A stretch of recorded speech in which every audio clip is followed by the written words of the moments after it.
Hola! J'espère que vous allez bien. Je vous retrouve aujourd'hui dans une vidéo qui change un peu de ce que j'ai l'habitude de faire, puisque je vais reprendre le concept de renardise de Margot Liseuse qui... en fait, c'est des vidéos qui partent du principe qu'on ne fait pas que lire dans la vie. Et à la fin de chaque saison, on vous montre ce qu'on a aimé dans la saison précédente, qui ne sont pas des livres. Et excusez-moi, j'ai un peu du mal à m'installer dans ce nouveau setup. Et j'ai toujours adoré ces vidéos-là. C'est des vidéos qu'elle fait plus aujourd'hui, mais c'est des vidéos que j'adorais regarder parce que on trouvait souvent plein de choses hyper sympathiques. Et j'ai plein de choses à vous présenter, donc j'avais vraiment envie de vous les partager. Pour ce qui est de ce setup, eh bien écoutez, comme je vais vous présenter les choses que j'ai aimées en automne, parce que je considère que nous sommes en hiver à partir du moment où j'ai fait mon sapin, j'ai décidé de vous faire cette vidéo dans un petit setup noélique qui restera pendant tout le mois de décembre. Et puis après, je reprendrai ma place habituelle. N'hésitez pas à me dire ce que vous pensez de ce setup de Noël. Et si vous aimez bien, j'espère le garder si je me prends pas trop les bras dans ce magnifique sapin ici présent. Et je vais vous présenter tout de suite ce que j'ai aimé pendant l'automne. Pour que ce soit plus simple pour tout le monde, j'ai décidé de découper cette vidéo en plusieurs catégories. Comme ça, s'il y a des parties qui vous intéressent pas, vous pouvez directement passer de l'une à l'autre. Et je vais essayer de faire ça, je l'ai jamais fait, donc je vais essayer, j'espère que ça va marcher. Je vous mettrai des timecodes dans la barre d'informations pour que vous puissiez accéder aux catégories qui vous intéressent le plus. La première catégorie que j'aimerais vous présenter, c'est la catégorie culture et tourisme. Et je vais vous présenter vraiment mon coup de cœur de cet automne. En septembre, j'ai eu la chance d'aller une semaine à Vienne en vacances. Et vraiment, cette ville a été un véritable coup de cœur. Parce que, alors déjà, l'architecture de la ville est absolument magnifique. Et cette ville regorge de lieux culturels. Pour vous dire, j'ai fait 24 visites en 4 jours. Donc j'ai eu un rythme assez soutenu, ma foi. Et c'est vraiment, tous les bâtiments sont absolument magnifiques. Et le soin apporté à tous ces bâtiments, à tous ces musées est absolument extraordinaire. Alors, je vous ai fait une story à la une. Sur mon compte Instagram, Cultive ton jardin, qui est mon compte plus axé tourisme, je vous le mets ici pour que vous puissiez me rejoindre si vous avez envie. Il sera également en barre d'infos. Alors, ce que j'ai le plus aimé, bien évidemment, c'est la Bibliothèque nationale de Vienne. Je vous mettrai quelques photos ici sur la vidéo, mais c'était un rêve de la visiter depuis super longtemps. Et vraiment, je pense que mes photos ne rendent absolument pas justice à la magnificence de cette bibliothèque.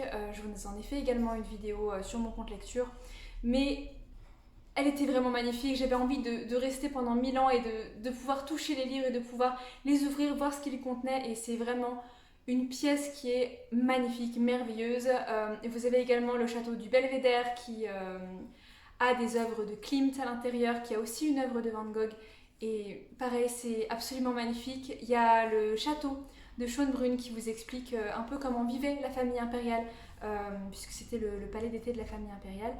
Et vous avez à l'intérieur une magnifique serre qui est époustouflante, qui est magique, vraiment, cette ville est magique. Alors par contre, je vous conseille vraiment de prendre le Vienna Pass, parce que si vous voulez faire plein de visites, ce sera forcément rentable, parce que les musées à Vienne sont très très chers. Donc voilà, si vous voulez y aller, c'est vraiment ce que je vous conseille si vous voulez rentabiliser votre voyage. Pour continuer dans les visites, je voulais vous parler de l'exposition Saint-Exupéry, Un petit prince parmi les hommes, que je vous mettrai la fiche juste ici. C'est une exposition donc sur Antoine de Saint-Exupéry et plus particulièrement sur son œuvre du Petit Prince. Et en fait, ça vous explique comment il a eu l'idée du Petit Prince. Ça vous donne également des informations sur sa vie. Donc, puisqu'il était écrivain mais aussi pilote à l'Aéropostale, et c'est dans le cadre justement d'un accident avec un avion qu'il a eu l'idée d'écrire Le Petit Prince quand il était coincé dans le désert. Et ça revient justement sur cette œuvre qui est magnifique, hein. Le Petit Prince, c'est un des livres, je trouve, les plus beaux de la littérature française. Vous avez vraiment beaucoup de poésie dans cette exposition. J'ai adoré. Si vous avez l'occasion d'aller la voir, n'hésitez pas. En ce moment, elle est à Lyon jusqu'au 14 janvier. Donc voilà, n'hésitez pas à y aller. En plus, Lyon, c'est la ville de Saint-Exupéry. Donc je vous invite vraiment à aller voir cette exposition, parce qu'elle m'a transportée. Je pense que c'est une des expositions les plus belles que j'ai vues de ma vie, avec l'exposition Van Gogh au musée d'Orsay quand j'avais 18 ans. Et vraiment, c'était époustouflant, extraordinaire. Ensuite, en matière de musée, j'aimerais vous parler de la Maison Verlaine, qui cette fois-ci est à Metz. Elle est juste à côté du tribunal, donc elle est 2 rue Haute-Pierre.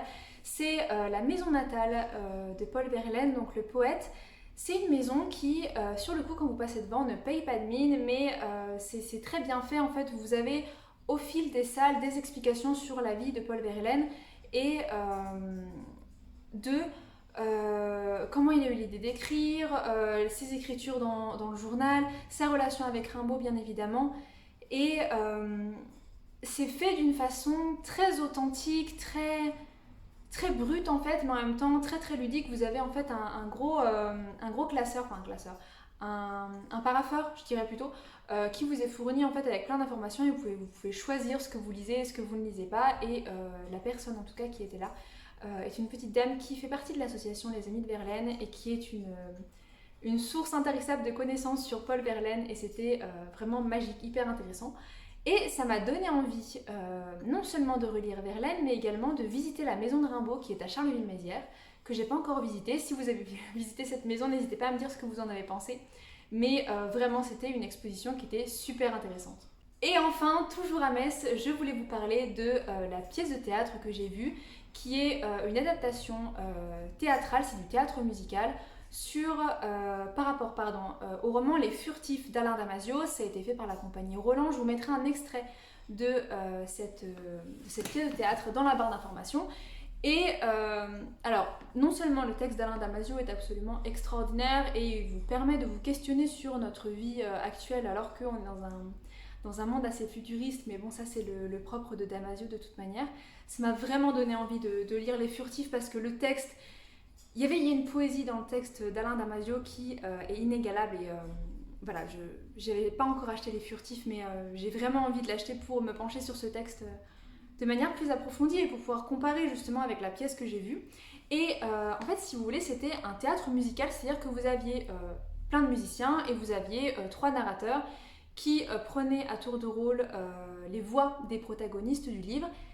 Et en fait, alors que c'était très statique, ça avait beaucoup de force, je trouve, c'était très original et j'ai vraiment beaucoup aimé. Alors n'hésitez pas à regarder justement avec le petit lien que je vous mets dans la barre d'infos si peut-être la compagnie Roland passe dans votre ville.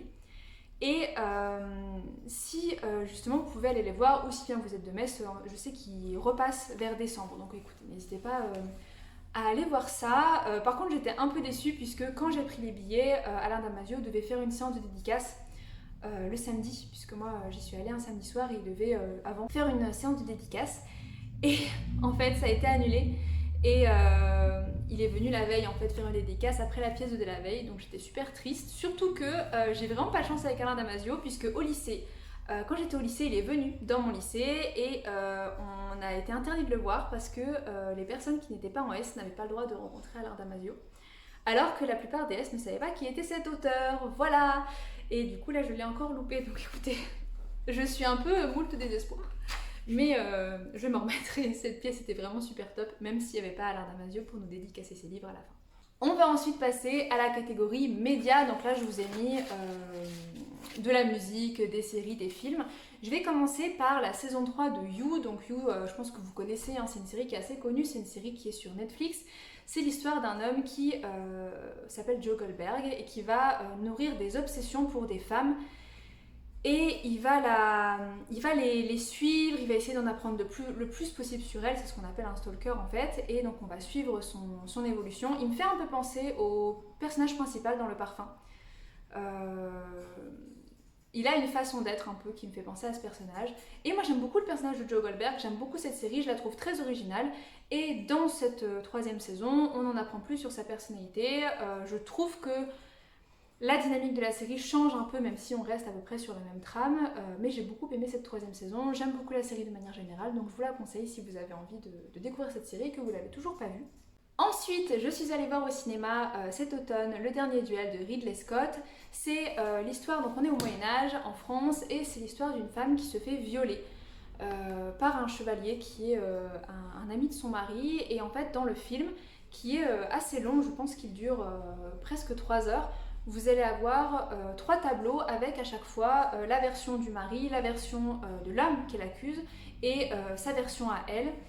Et j'ai trouvé que c'était très bien tourné, je trouve ça rare aujourd'hui les films un peu les films à succès en fait, les gros films comme ça qui parlent de violences sexuelles et la question du viol était abordées de manière très pertinente et très intéressante. Donc voilà, je vous invite vraiment à aller voir ce film, tout simplement. Je sais pas s'il est encore au cinéma à l'heure où je tourne cette vidéo, mais je pense qu'il sera très vite disponible sur différentes plateformes telles que Netflix ou que sais-je, donc vous pourrez le retrouver assez facilement. Toujours en termes de séries, films, en tout cas les contenus qu'on regarde à la télé, je voulais vous parler de l'émission Secret d'Histoire et surtout celle sur Émile Zola. Je l'ai regardée il y a quelques temps. Alors, de manière générale, j'aime beaucoup Secret d'Histoire, mais j'ai trouvé que celle sur Émile Zola en particulier était très intéressante. J'ai appris beaucoup de choses sur la vie de cet auteur que j'aime beaucoup, mais que finalement je connaissais très peu. Et si vous aimez Zola ou si vous aimez la littérature, je vous invite vraiment à regarder, vous pouvez la regarder en replay de toute manière, cette émission sur Zola, et je la trouve vraiment très intéressante et du coup je vous la conseille. Et enfin, pour terminer cette catégorie média, je vais vous parler de musique puisque je vais vous parler de Pierre Demar. Pierre Demar, c'est le petit monsieur que je vais mettre juste ici. C'est un chanteur qui est pas très connu, j'en ai entendu parler il y a très peu de temps. Il a une façon de chanter qui est très douce, qui est très poétique et j'aime beaucoup ce qu'il fait, notamment la chanson qui vient de sortir qui s'appelle Un jour je marierai un ange. Je vous mettrai le lien de son clip en barre d'infos également. Il y a beaucoup de poésie qui se dégage de ses textes, je trouve que sa musique est très douce et très sympa et voilà, j'aime beaucoup ce qu'il fait. On va passer à une partie que j'adore puisque c'est la nourriture et que... En plus des livres et de bien d'autres choses, j'aime beaucoup manger, voilà, vous le saurez maintenant. Je vais vous présenter en premier des petits chocolats, j'ai plus beaucoup de paquets, qui sont des chocolats que j'ai eu à Action. C'est du chocolat noir avec des cacahuètes dedans et du sel incrusté dedans. Et alors c'est, écoutez, on va l'ouvrir, hein, tant qu'à faire. J'arrive pas à l'ouvrir, mince, fiche, ah si c'est bon. Attendez. Donc, ça ressemble à ça. Et c'est des petits rochers, mais alors c'est excellent, c'est comme, en fait si vous aimez le beurre de cacahuète, le chocolat noir et le chocolat à la pointe de sel, vous allez adorer ça. Alors par contre c'est très très calorique, mais par contre c'est très addictif, alors c'est vraiment délicieux. C'est pas toujours au Action, donc il faut voir parce que ça revient par période en fonction des livraisons du Action. Mais non mais vraiment c'est trop bon, c'est excellent, vraiment je vous conseille et puis ça coûte rien, hein. Je les ai mis en hauteur dans ma cuisine juste pour éviter de les prendre tout le temps et de tous les manger d'un coup, mais vraiment c'est excellent. Ensuite, une fois qu'on a mangé du chocolat, qu'est-ce qu'il nous faut quand on est un bon lecteur? Eh bien il nous faut du thé.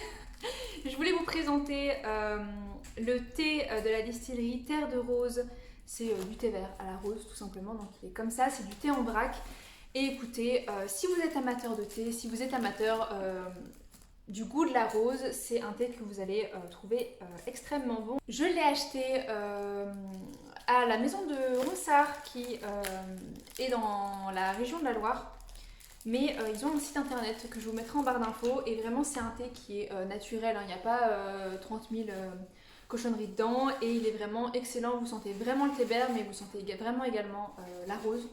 Et c'est délicieux. Comme on continue à parler de thé, je voulais vous parler du matcha. Donc moi j'ai le matcha de Mariage Frères.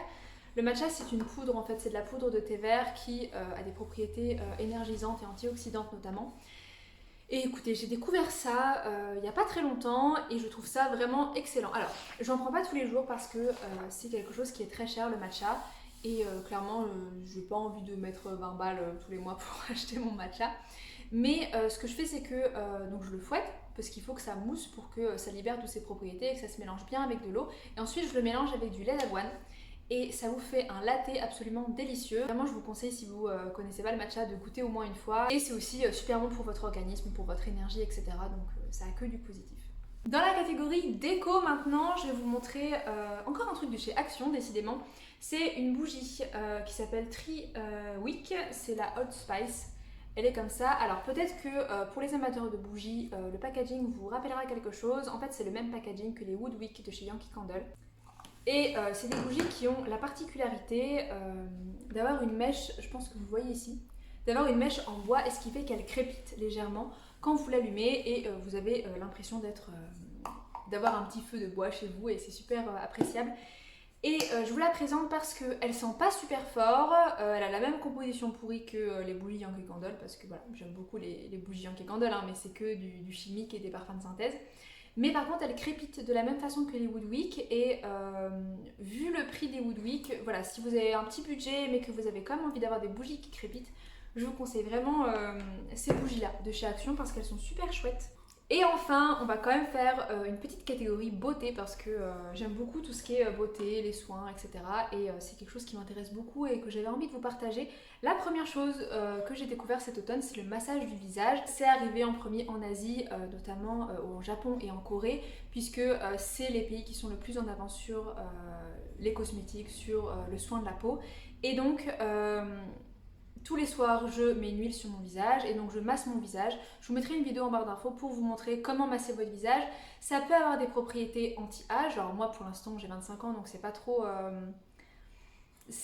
ce que je recherche, mais je remarque par contre que ça a eu beaucoup d'effets sur l'éclat de ma peau et j'adore faire ça en fait. C'est aussi ça relaxe beaucoup et j'ai recommencé à utiliser ceci, qui est un roll-on de jade. Alors moi je l'avais dans un concours Instagram, c'est la marque Jade Roller, vous en trouvez dans plein de marques à partir du moment où ce n'est pas du plastique et où c'est de la jade ou du quartz. C'est ça qui vous faut en fait, puisque le froid ça va renforcer les propriétés de votre massage et vous avez juste à prendre la vidéo que je vous ai mis en barre d'infos et à suivre les massages qu'il y a dedans et vous verrez que ça a beaucoup d'effet sur votre peau. Vous pouvez le faire aussi avec vos doigts, en fait en tournant vos doigts comme ça et en faisant ce genre de geste toujours vers le haut sur votre visage. Ça va permettre de faire circuler la lymphe en fait et d'avoir non seulement un visage plus éclatant mais aussi moins gonflé et ça va faire circuler en même temps de circuler la lymphe, ça va faire circuler le sang et vraiment c'est super pour le soin de la peau. Je voulais aussi vous montrer en matière de soin de la peau ce baume de la marque Les Petits Prodiges. Bon, il est un peu petit, du coup je vous mettrai la photo juste ici. C'est un baume en fait qui a une compo qui est excellente, c'est du 100% made in France, c'est fait à la main, c'est cruelty free, bien évidemment, c'est pas testé sur les animaux. Et donc c'est un petit baume qui, je sais pas si vous pouvez voir à peu près avec la lumière qu'il y a, je sais pas. J'ai pas mes lunettes donc je vous avoue que je sais pas trop ce que vous voyez à l'écran. Mais c'est un baume qui est très nourrissant. Je l'utilise sur mes lèvres, notamment comme baume à lèvres parce qu'avec l'arrivée du froid et avec l'arrivée de l'hiver, forcément on a les lèvres plus sèches. Et je l'utilise également sur mes tatouages. Donc voilà, si vous êtes tatoué ou que vous avez les lèvres sèches, je vous conseille vraiment ça. Ils ont un site internet mais vous pouvez aussi les acheter en magasin bio. Et ils ont plusieurs parfums. Moi j'ai le naturel mais vous avez plusieurs parfums. Et en dernier, toujours dans la beauté, je ne l'ai pas amené là parce qu'il était vraiment petit donc je vous mettrai un visuel juste ici. Je voulais vous parler du crayon de chez Avril Beauté. Donc Avril c'est une marque française qui est une marque roubaisienne qui existe depuis une dizaine d'années. C'est une marque de cosmétiques bio. Et ils ont un crayon qui est violet, qui s'appelle Figue, c'est la teinte Figue, et vraiment je le trouve super joli. Quand vous avez les yeux bleu-vert comme moi, ça vous permet de voilà, changer un peu du crayon noir et de faire quelque chose de vraiment super chouette. Donc voilà, c'est vraiment mon coup de cœur de l'automne et je trouve que justement en automne-hiver, c'est vraiment des teintes qui sont très jolies. Il y a plusieurs boutiques Avril en France, donc voilà, je vous mettrai le site en barre d'infos, n'hésitez pas à aller voir s'il y a une boutique Avril dans votre ville. Et bien écoutez, j'espère que cette vidéo vous a plu. Si ça vous a plu, n'hésitez pas à vous abonner, à mettre un petit pouce en l'air. Je vais essayer de faire ça maintenant parce que c'est vrai que je pense pas à le dire, mais voilà. Ça fait toujours plaisir quand on s'abonne. Et en attendant, je vous souhaite une très belle journée et je vous dis à bientôt pour une prochaine vidéo. Salut!